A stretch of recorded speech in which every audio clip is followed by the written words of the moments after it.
La caissière me regarda sans savoir que j'étais la propriétaire du supermarché. À 34 ans, je suis propriétaire de 2 supermarchés dans ma ville. J'ai embauché une gérante il y a quelques années pour gérer les 2 magasins, car je voulais explorer d'autres opportunités d'affaires dans différents domaines. Au cours des 5 dernières années, j'ai laissé la gestion s'occuper de mon entreprise de supermarché et j'ai déménagé à 1 heure de distance des magasins. Je visite les 2 magasins quelques fois tous les quelques mois pour vérifier si tout fonctionne correctement. Parfois, l'équipe de gestion est surprise de me voir simplement me promener ou vérifier les produits périmés. L'année dernière, j'ai eu un projet majeur qui a pris tout mon temps, donc je n'ai pas pu vérifier les magasins personnellement. À un moment donné, l'une de mes associées et moi avons eu une réunion près de l'un de mes magasins. Je lui ai dit que j'étais la propriétaire de ce magasin, et elle m'a demandé comment il allait. J'ai répondu que j'avais embauché une excellente gérante qui s'occupe de tout et m'envoie des rapports mensuels ainsi que des mises à jour sur les décisions qu'elle prend. Après la réunion, j'ai demandé à mon associée si elle voulait manger des sushis, car mon marché vendait des sushis et il pouvait même en préparer des frais selon sa préférence. Elle a accepté, et nous sommes entrées toutes les 2. En entrant dans le supermarché, j'ai remarqué plusieurs nouvelles têtes parmi les employés et que certaines étagères avaient été déplacées. Je n'étais pas surprise, étant donné que je n'étais pas venue depuis un moment. Nous sommes allés au comptoir de sushis, et j'étais fière de voir que tout autour de moi était bien organisé. Il était clair que mon magasin maintenait ses normes élevées, et je prévoyais de dire à l'équipe de gestion à quel point le magasin se portait bien en mon absence. Alors que nous étions dans la file, mon associé et moi avons entendu beaucoup de cris venant d'une caisse proche. La caissière était en pleine dispute animée avec un client. Mon associé et moi avons détourné notre attention vers le comptoir de sushis, où c'était notre tour de passer commande. J'ai reconnu le chef des sushis, car c'était moi qui l'avais embauché à l'époque, et il m'a salué chaleureusement. J'ai eu une brève conversation avec lui et lui ai dit ce que mon associé et moi voulions. Il acquiesça et dit qu'il allait commencer à préparer nos sushis. Je lui ai dit que nous allions prendre quelques boissons et revenir, et il acquiesça en disant que tout serait prêt d'ici là. Quand nous sommes revenus au comptoir de sushis, la même caissière qui était en pleine dispute avec le client précédent s'est approchée de nous.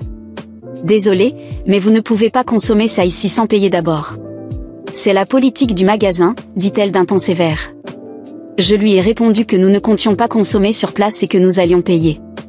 Elle nous a regardés avec méfiance et a dit « Je voulais juste m'assurer que vous n'étiez pas en train de voler ou quelque chose comme ça. »« Je vais garder un œil sur vous, dit-elle, sur un ton qui ressemblait plus à une accusation. » Mon associé m'a regardé et a commencé à rire, et soudain, je me suis sentie gênée. Ma propre employée était en train de m'accuser de vol devant mon associé. J'ai pris une grande inspiration, essayant de garder mon calme, mais ce mélange de honte et de colère commençait à monter, et il était difficile d'ignorer le sentiment d'être méprisée dans mon propre magasin. La caissière avait clairement adopté une posture autoritaire, nous regardant, moi et mon associé, comme si nous étions 2 criminels potentiels. Mon associé ria encore doucement, et je ne savais pas si j'étais plus agacée par l'attitude de l'employé ou par la façon dont elle semblait s'amuser de la situation. Écoutez, je sais que vous ne faites que votre travail, mais croyez-moi, nous ne sommes pas du genre à devoir voler du sushi ou quoi que ce soit d'autre, ai-je dit, en essayant de garder un ton neutre, bien que je sache que mes paroles étaient empreintes de sarcasme. Elle m'a regardé, haussé un sourcil, et avec un air de supériorité, elle a répondu, peu importe qui vous êtes, tout le monde doit suivre les règles du magasin. Si vous ne voulez pas être surveillé, vous devriez peut-être respecter la politique comme tout le monde. Ma patience atteignait sa limite.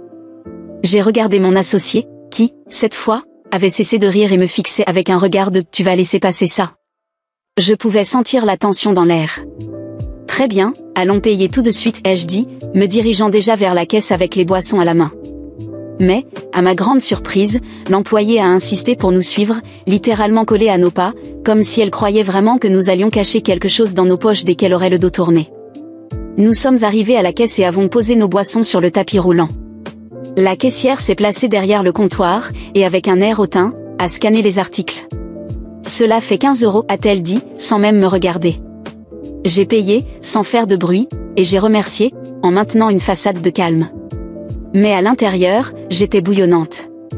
J'ai décidé de lui donner une dernière chance pour voir jusqu'où elle irait. Nous nous sommes dirigés vers le comptoir de sushi, et le chef nous tendait déjà le plateau avec un sourire amical. « Voici votre commande, toute fraîche comme d'habitude, dit-il, visiblement satisfait de voir un visage familier. » La caissière, qui ne nous avait pas lâchés d'une semelle, s'est encore une fois approchée, cette fois les bras croisés. « Maintenant que vous avez payé les boissons, qu'est-ce que c'est que ça? Elle a pointé le sushi comme si elle avait découvert une grande arnaque. Vous devez payer ça aussi, avant de consommer. J'ai fermé les yeux un instant. C'était la goutte d'eau. Ma chère, ai-je commencé, cette fois avec une voix ferme, sais-tu à qui tu parles? Elle m'a regardé de haut en bas, sans dissimuler son mépris. À deux clientes qui doivent payer comme tout le monde. Non, tu parles à la propriétaire de ce magasin. Je suis la propriétaire de ce supermarché, franchement, je suis très déçue de la manière dont tu traites les clients. Plus particulièrement, la façon dont tu me traites. Son visage est devenu livide immédiatement, mais pour une raison quelconque, au lieu de s'excuser, elle a fait quelque chose qui m'a encore plus surprise. Elle a fait un pas en avant, et avec un regard défiant, elle a dit, « Propriétaire du magasin ? Vous ? Ne me faites pas rire. Si vous étiez la propriétaire, vous sauriez que personne ne peut circuler ici sans payer d'abord. Mais il semble que vous vous croyez au-dessus des règles. Vous savez quoi ? Je pense que vous inventez cette histoire pour ne pas avoir à payer. » Mon associé, qui jusque-là avait gardé son sérieux, a éclaté de rire, manquant de s'étouffer. Elle pense que tu fais semblant d'être la propriétaire.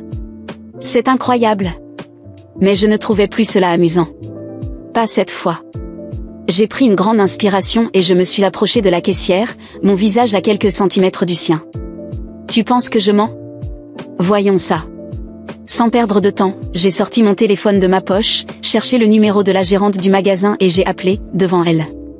La caissière commençait à se tortiller mal à l'aise, mais elle semblait toujours déterminée à maintenir son attitude arrogante. « Salut, Patricia », ai-je dit dès que la gérante a répondu. « Peux-tu venir au comptoir de sushi, s'il te plaît? Nous avons une situation ici. » Moins de 2 minutes plus tard, Patricia est apparue, visiblement surprise de me voir. « Madame Silva. Je ne savais pas que vous étiez dans le magasin aujourd'hui. Que se passe-t-il? » Avant que je puisse répondre, la caissière a commencé à bafouiller. « Patricia, cette dame prétend être la propriétaire du magasin, mais je ne l'ai pas reconnue. J'ai pensé qu'elle essayait de contourner les règles et de ne pas payer pour les produits. » Patricia a regardé la caissière avec une expression mêlée de confusion et de stupéfaction. « C'est la propriétaire du magasin, » a dit Patricia, son visage devenant rouge de honte. Elle est la propriétaire des 2 magasins. Comment as-tu pu ne pas le savoir? La caissière a finalement compris la gravité de son erreur. Son expression a changé pour un pur désarroi. Je ne savais pas. J'ai cru que c'était une cliente comme les autres. Je ne voulais même plus rien entendre. Patricia, nous allons régler cela en privé, ai-je dit, en montrant du doigt le bureau. Mon associé riait encore lorsque Patricia et moi avons marché jusqu'à la salle des employés, laissant la caissière, mortifiée, derrière nous. Je veux une explication complète, ai-je dit en entrant. Comment quelqu'un dans l'équipe ne sait pas qui je suis? Et pourquoi traite-t-elle les clients avec cette attitude horrible? Patricia a balbutié une excuse sur le fait que l'employée était nouvelle, encore en période d'essai, mais pour moi, la décision était déjà prise. Elle ne continuera pas ici.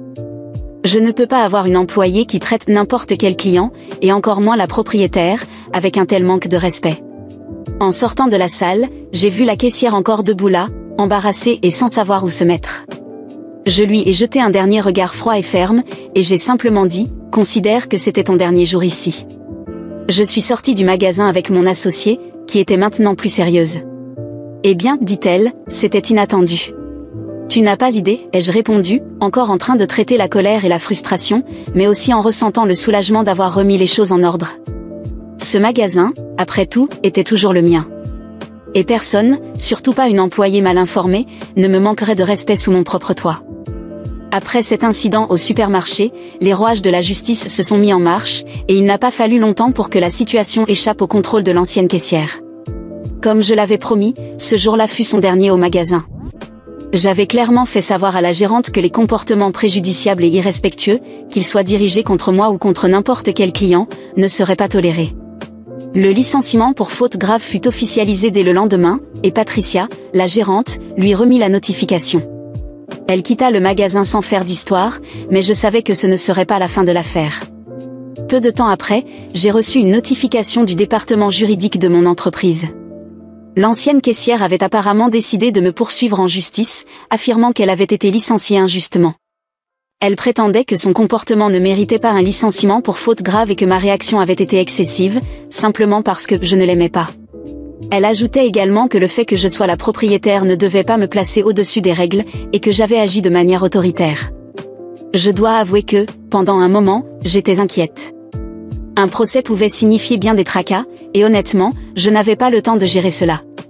Mais à mesure que l'affaire avançait, les choses devenaient plus claires. Je savais que j'avais suffisamment de témoins pour prouver comment les événements s'étaient vraiment déroulés, surtout, que le comportement de cet employé, en plus d'être irrespectueux, était révélateur de préjugés et de discrimination. Les mois suivants, l'affaire progressait, et je me préparais avec mon avocat pour le procès. L'ancienne caissière était déterminée à me présenter comme une patronne abusive, utilisant son pouvoir pour intimider ses employés. Elle avait même produit des témoins, mais il s'agissait uniquement d'amis personnels qui, de toute évidence, n'étaient pas présentes lors de l'incident. Ce qu'elle ignorait, c'est que j'avais un véritable bataillon de témoins de mon associé, qui était à mes côtés tout du long, au chef des sushis, Patricia, et d'autres employés et clients qui avaient été témoins de son comportement préjudiciable. Le jour du procès, la salle était pleine. Lorsque mon associé fut appelé à la barre, elle raconta les événements en détail. Elle les a littéralement suivis dans tout le magasin, comme si elle surveillait des criminels en action. C'était complètement inutile et embarrassant à raconter mon associé, incapable de retenir un sourire en se remémorant la scène. Le chef des sushis, un homme sympathique qui faisait partie de mon équipe depuis des années, fut direct. Madame Silva est une excellente propriétaire.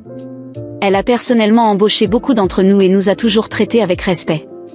J'ai vu la situation de mes propres yeux, cette employée n'a pas seulement été irrespectueuse envers elle, mais elle a également montré des préjugés en supposant que, parce qu'elles n'étaient pas habillées de manière riche, elles essayaient de voler.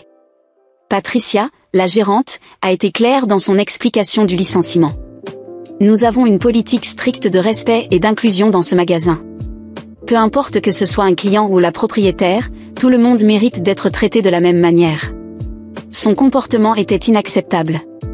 L'ancienne caissière, visiblement mal à l'aise, tentait de justifier qu'elle ne faisait que son travail. Elle affirmait qu'elle ne faisait que respecter les politiques du magasin, mais il était évident pour tout le monde que son approche était teintée de préjugés. À la fin, le juge semblait peu enclin à accorder du crédit à sa version des faits. Après des jours de témoignages et d'analyse, la décision fut enfin rendue. Elle perdit le procès. Le juge fut catégorique en déclarant que, bien que l'employé ait eu la responsabilité de faire respecter les règles, son approche avait clairement été préjudiciable et irrespectueuse, ce qui justifiait le licenciement pour faute grave. Avec l'affaire close, je pensais que l'histoire s'arrêterait là. Mais les choses se sont détériorées pour elle. Comme j'étais bien connue dans la région, sa réputation de personne problématique et pleine de préjugés s'était rapidement répandue. Le fait qu'elle ait perdu le procès n'avait fait qu'aggraver sa situation. Aucun autre supermarché, restaurant ou commerce local ne souhaitait l'embaucher. Mon magasin entretenait de bonnes relations avec la communauté, et la vérité était que tous les commerçants de la région savaient comment je gérais mes affaires et ne voulaient pas prendre le risque d'engager quelqu'un avec une telle attitude. Les mois passèrent, et j'avais déjà oublié l'incident, poursuivant ma vie et mes autres projets. Mais un jour, alors que je faisais une de mes inspections dans le magasin, je remarquai une silhouette familière entrer par la porte. C'était elle, l'ancienne caissière. Elle s'approcha de moi avec hésitation, visiblement abattue. Son visage était plus maigre, ses vêtements étaient usés, et il y avait une expression de fatigue et de défaite dans son regard. Je restai là, attendant qu'elle dise quelque chose. « Puis-je vous parler ?» demanda-t-elle d'une voix bien différente de celle qu'elle avait autrefois, presque en murmurant. J'acquiesçai, curieuse de savoir ce qu'elle voulait. Je voulais m'excuser. Je sais que j'ai eu tort. J'ai mal agi ce jour-là, et j'en paie le prix fort. Personne ne veut m'embaucher maintenant, et j'ai besoin d'un emploi. Me donneriez-vous une seconde chance ? Pendant un moment, je restai silencieuse, réfléchissant à tout ce qu'elle avait causé, tant à moi qu'au magasin. Elle était désespérée, mais je savais qu'une simple excuse ne pouvait effacer le comportement qu'elle avait montré. Finalement, je pris la parole, gardant un ton ferme, mais sans être rude. Écoutez, je comprends que vous soyez dans une situation difficile, et c'est bien que vous reconnaissiez vos erreurs. Mais ici, dans mon magasin, nous avons une valeur très importante, le respect. Le respect de tous, qu'ils soient clients, employés ou propriétaires. Ce que vous avez fait n'était pas seulement un manque de respect envers moi, c'était un manque de respect envers tout l'environnement de travail. Et, surtout, vous avez manqué de respect à quelqu'un simplement à cause de son apparence. Elle baissa la tête, visiblement honteuse. Vous me demandez de vous faire à nouveau confiance, mais comment puis-je le faire après tout ce qui s'est passé? Mon magasin n'est pas un endroit pour des personnes qui manquent de respect aux autres, peu importe qui elles sont. Je veux un environnement où tout le monde est traité avec égalité et dignité, et malheureusement, vous avez déjà montré que vous ne partagez pas ces valeurs. Elle resta silencieuse pendant un long moment, et je pouvais voir que ma réponse l'avait profondément touchée. Finalement, elle poussa un soupir, acceptant la réalité. Je comprends, dit-elle d'une voix tremblante. Je pensais juste que je pouvais peut-être arranger les choses. Tout le monde peut changer, répondis-je, mais le changement doit d'abord venir de l'intérieur avant d'être visible à l'extérieur. Bonne chance. Elle quitta le magasin la tête basse, et je retournai à mon travail. Je savais que j'avais pris la bonne décision. Mon supermarché était plus qu'un simple lieu de commerce, c'était un endroit où le respect et l'égalité venaient en premier, et personne, qui ne se comportait pas en conséquence, n'y aurait sa place. Quelques semaines après l'incident final avec l'ex-caissière, j'ai commencé à remarquer quelque chose d'inattendu se produire dans mon entreprise. Les ventes ont commencé à augmenter de manière constante, et l'afflux de clients dans les magasins a significativement augmenté. Au début, je n'y ai pas prêté beaucoup d'attention, pensant que c'était une simple coïncidence, peut-être un effet de promotion ou de l'économie locale. Mais ensuite, l'un de mes managers est venu me parler. Avez-vous vu les vidéos qui circulent à propos de ce qui s'est passé dans le magasin il y a quelques mois, a-t-il demandé, avec un mélange de surprise et d'enthousiasme. Des vidéos, ai-je demandé, sans vraiment comprendre où il voulait en venir. Oui, apparemment certains clients ont filmé l'incident avec l'ex-caissière et l'ont publié sur les réseaux sociaux. Votre attitude calme et polie, ainsi que la façon dont vous avez géré toute la situation sans perdre le contrôle. Les gens admirent vraiment cela. Ils disent que vous êtes un exemple de la manière dont un propriétaire d'entreprise doit traiter ses employés et ses clients. J'étais sous le choc. Des vidéos? Je n'avais jamais imaginé que quelqu'un avait filmé ce qui s'était passé ce jour-là. Mais la vérité, dans le monde d'aujourd'hui, c'est que n'importe quoi peut devenir viral en quelques minutes. Et c'est exactement ce qui s'est produit. En vérifiant les réseaux sociaux, les vidéos étaient bien là. Quelqu'un avait filmé discrètement le moment où la caissière m'accusait de vol, la manière dont j'avais répondu calmement et avec respect, ainsi que le moment où Patricia, la gérante, était intervenue pour résoudre la situation. La réaction de la caissière avait également été enregistrée, montrant clairement son comportement empreint de préjugés et de manque de respect. Ce qui a le plus surpris les gens, cependant, c'était ma réaction finale, sans insulte, sans élever la voix, juste une réponse ferme et polie, qui traduisait à la fois respect et maîtrise dans une situation extrêmement inconfortable. Dans les commentaires, les gens louaient mon attitude, soulignant combien il est rare de voir un propriétaire d'entreprise réagir ainsi dans une situation de conflit. Beaucoup mentionnaient qu'ils pensaient que la plupart des propriétaires auraient agi avec arrogance, en criant ou en humiliant l'employé devant tout le monde. Mais ce que j'avais fait, en restant respectueuse tout en imposant les conséquences appropriées, semblait avoir fait une grande impression. Le hashtag le respect essentiel a commencé à circuler avec les vidéos, et les éloges affluaient. De nouveaux clients ont commencé à venir au supermarché, mentionnant qu'ils avaient vu les vidéos et voulaient soutenir une entreprise où le respect et l'égalité étaient des priorités. La popularité du magasin a explosé, et avec cela, les ventes ont grimpé en flèche. Avec le temps, j'ai réalisé que ce n'était pas seulement un engouement passager. Les clients qui venaient pour la première fois devenaient des clients réguliers. La communauté locale commençait à percevoir le supermarché non seulement comme un lieu de shopping, mais comme un environnement véhiculant des valeurs. Mon nom et mon magasin étaient désormais synonymes d'intégrité, et cela m'a permis d'étendre l'entreprise d'une manière que je n'avais pas envisagée si tôt. Avec l'augmentation des ventes et cette visibilité positive, j'ai décidé qu'il était temps de franchir une nouvelle étape. J'ai commencé à planifier l'ouverture d'un 3e magasin, dans une ville voisine, où la demande augmentait. L'expansion a été un succès, et en peu de temps, les 3 magasins fonctionnaient à plein régime. Lors d'une réunion avec mon équipe, j'ai décidé de partager avec eux ce que j'avais appris de toute cette expérience. Écoutez, ce qui s'est passé ici ne concerne pas seulement les ventes ou le marketing. Ce qui a fait la différence, c'est le respect. Respecter chaque personne, peu importe qui elle est, quelle est sa condition, que ce soit un client ou un employé, c'est ce qui définit notre succès. Quand nous traitons les autres avec dignité, cela se reflète directement dans notre entreprise. Tout le monde dans la salle a approuvé. Ce qui avait commencé comme un incident malheureux avec une employée pleine de préjugés s'était transformé en une leçon puissante sur la manière dont notre comportement envers les autres peut profondément impacter notre travail et notre vie. Quelques mois plus tard, j'ai été invitée à donner une conférence locale sur le leadership et l'entrepreneuriat, où j'ai partagé l'histoire de mon entreprise et tout ce qui s'était passé. À la fin de la conférence, j'ai transmis un message clair. J'ai appris que peu importe la taille de votre entreprise ou jusqu'où vous grandissez, le respect doit être la base de tout. Être respectueux envers chaque personne, indépendamment de sa condition ou de sa position, est essentiel. Cela ne crée pas seulement un environnement de travail sain, mais forge également une véritable connexion avec la communauté. Au final, ce qui compte, ce n'est pas seulement ce que nous vendons, mais comment nous traitons les gens. Et c'est cela, mes amis, qui fait prospérer une entreprise. L'impact de mon histoire a été significatif, et de nombreuses personnes sont reparties de là inspirées à appliquer les mêmes principes dans leurs propres entreprises et vies. Le supermarché a continué à croître, et l'ambiance au sein des magasins reflétait ces valeurs fondamentales de respect et d'inclusion. Quant à l'ex-caissière, je ne l'ai jamais revue. J'ai appris, par d'autres personnes, qu'elle avait eu du mal à trouver un autre emploi dans la région. La nouvelle de ce qui s'était passé au supermarché s'était répandue, et personne ne voulait prendre le risque d'employer quelqu'un avec une telle attitude. Elle n'est jamais revenue demander son emploi, et je crois qu'elle a peut-être appris une leçon précieuse sur les conséquences des préjugés et du manque de respect. Pendant ce temps, mon entreprise a continué à prospérer, non seulement en termes de chiffres, mais en termes de valeurs. Et pour moi, c'était le plus grand succès que je pouvais atteindre.